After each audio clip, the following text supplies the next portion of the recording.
Good morning, everybody. Could you please all take a seat?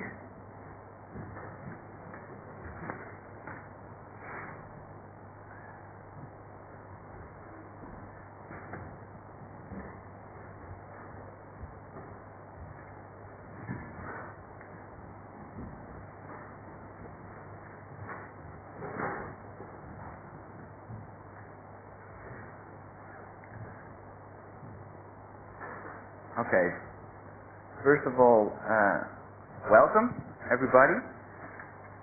Students, teachers, professors, and anybody who's interested, and especially our honored guests and speakers who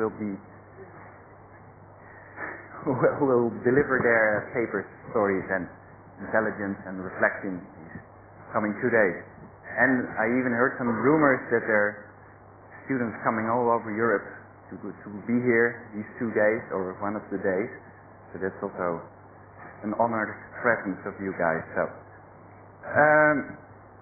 first of all, the Projective Landscape. I'll just give a short introduction how this whole project came into being. It has a few accomplices and suspects. The main suspect is Stylos, because Stylos has always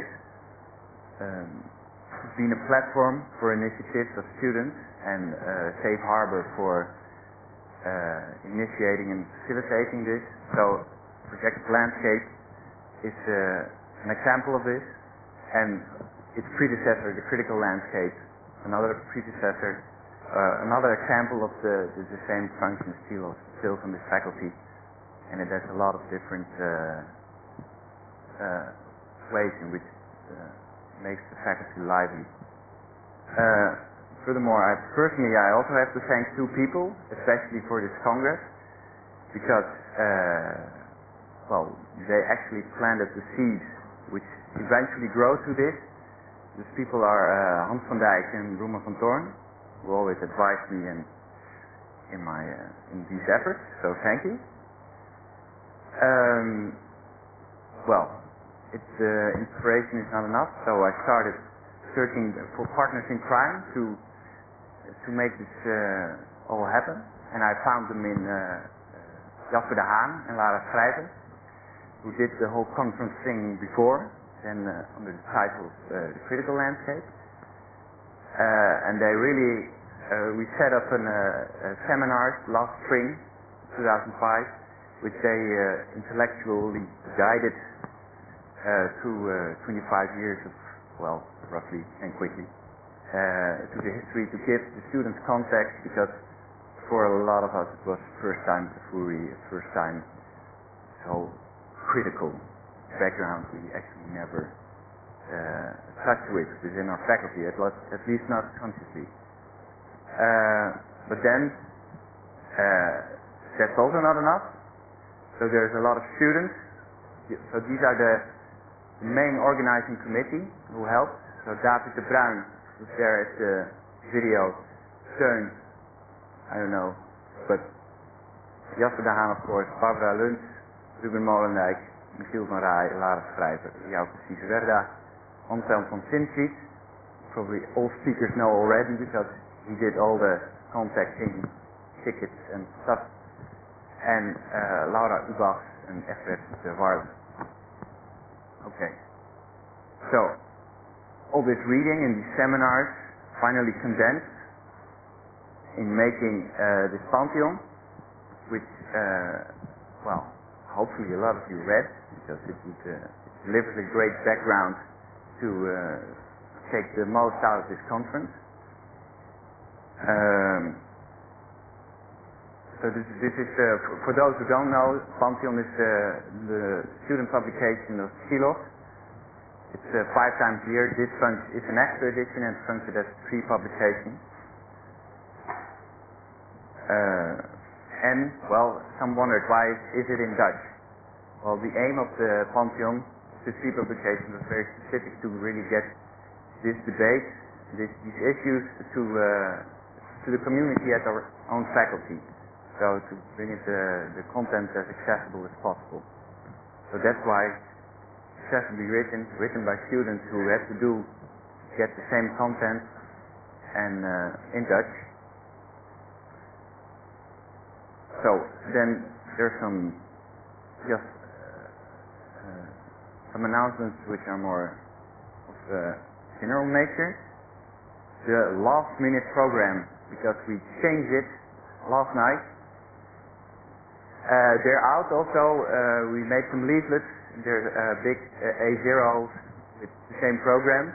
But what's the big difference? There was in the afternoon parallel sessions in the room above this room, the tentoonstellingszaal. So we consolidated the 2 afternoon sessions into 5. That's a lot. So we have to be strict on the time, and and that's something the speakers, of course, can help a lot with. And of course, you all have the program,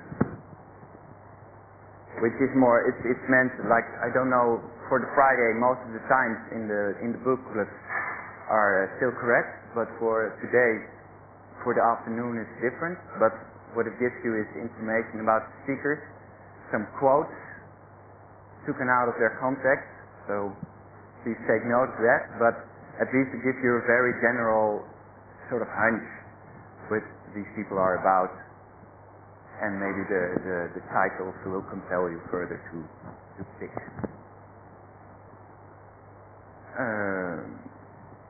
What's another interesting, because for Friday there are parallel sessions, so you can go to our website, and we have a novelty because we have a live stream on the internet. A little blurry, but at least the voices are okay. So here is how it works, and we'll keep all the lectures on the internet for a month. So enough chances to also get those sessions which you couldn't be attending.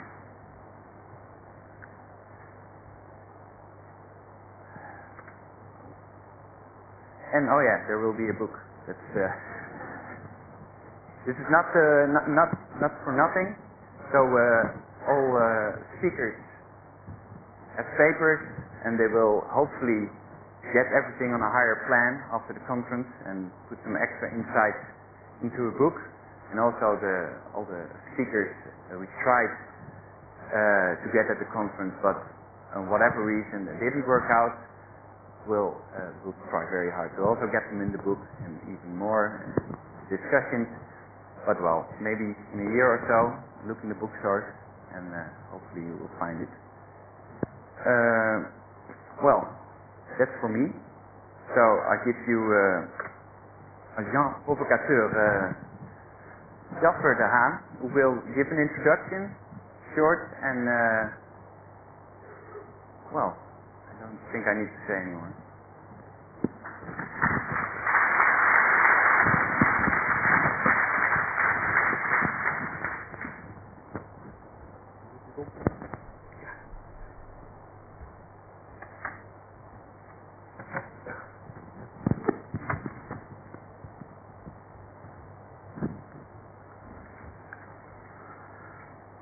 How to get rid of all the electronics here.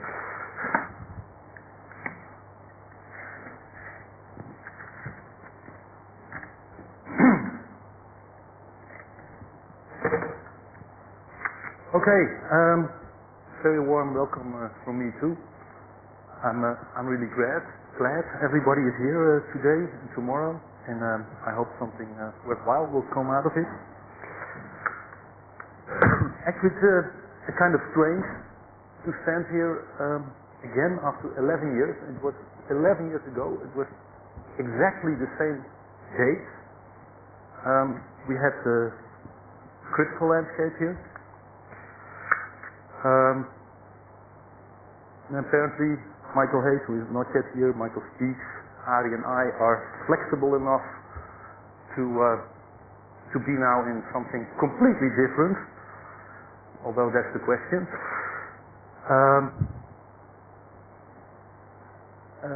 Sadly enough, we lost some architects during the way. Elizabeth Diller isn't here for reasons I do not understand.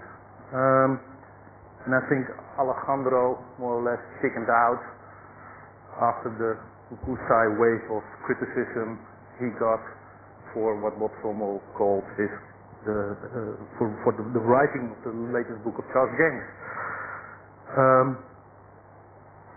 I promised Edwin and the other guys to provoke as much as possible. So I apologize beforehand.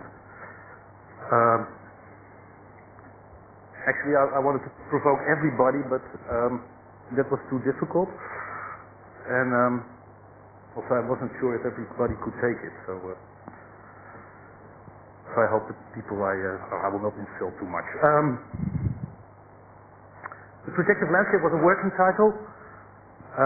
Projective as in Doppler effect, and landscape as a kind of overview of the different aspects. Other words that went around were scanning, Hayes and Betsky, praxis, Allen, embedded critique, or even worse and totally without inspiration or creativity, post-critical. At the end we stick to projective. It has an optimistic sound that we thought was, or is, very effective. This conference is about what the projective is.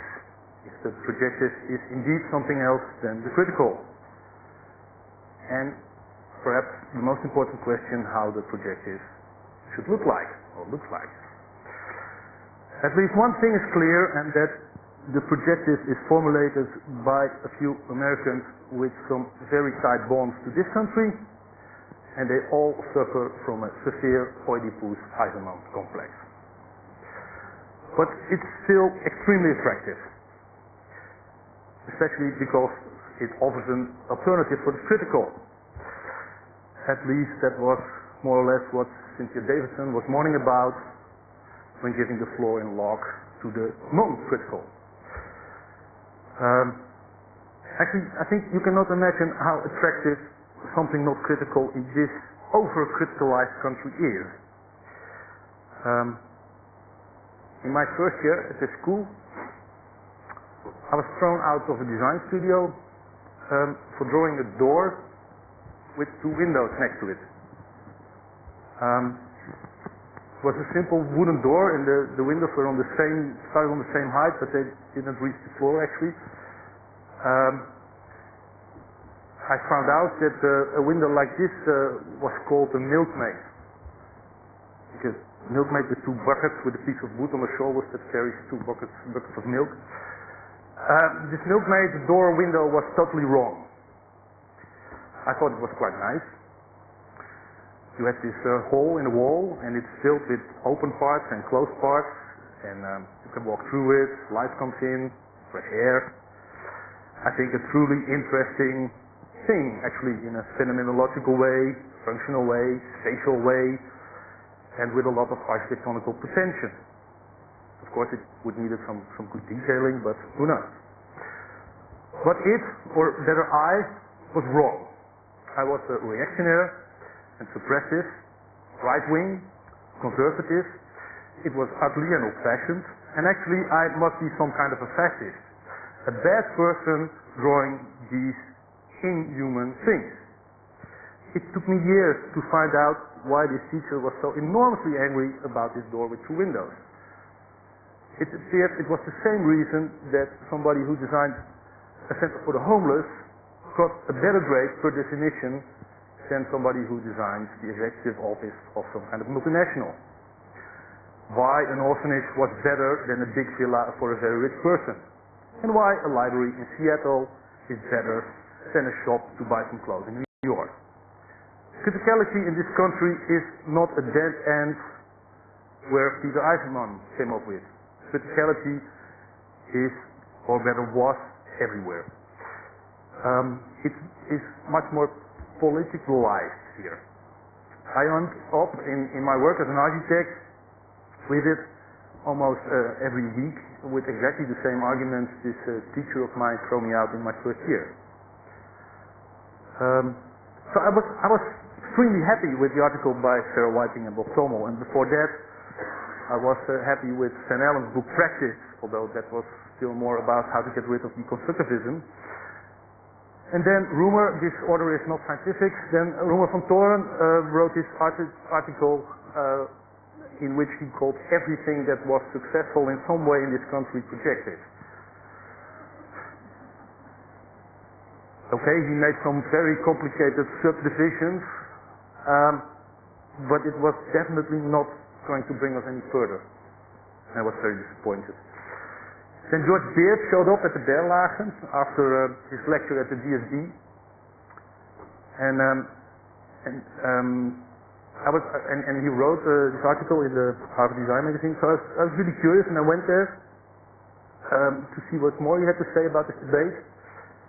And I was shocked and very scared because he was showing exactly the same slides Hermann Hesberger was showing in this very room for decades. And these slides are about people having lunch on some suitable part of a building, and then Hesberger says that is the way architects should design the public realm. And actually, I got even a little bit more afraid when I went to Sarah Whiting's lecture at the Berlage, and she was showing again, with or without Habermas, projects that showed some kind of, Roemer already remarked it after that, some kind of blobby Dutch structuralism. Perhaps it's a Dutch aberration to see that in this way, but unmistakably the way the public, the private, the unplanned is designed in kind of the same way as forum architects did, I think. And actually it took in this country a lot of Maaskant, Weber, Rossi, Grassi, Ungers and Goas to get rid of that. So I wonder if the projective is the resurrection of forum. Cézanne, or the whole great gang, is the most overestimated architect of this country, Aldo van Eyck, calls it. Or even worse, Dutch structuralism. If so, the projective is critical. So Hayes, Beard, and perhaps even Christine Boyer and Arie Graafland can go to sleep again. And actually, since the announcement of the Chinese state television that they want to launch an ambitious program to broadcast lectures about Marxism theory with a lot of money, perhaps even CCTV, then is the most critical building ever. I hope I'm totally wrong. Thank you.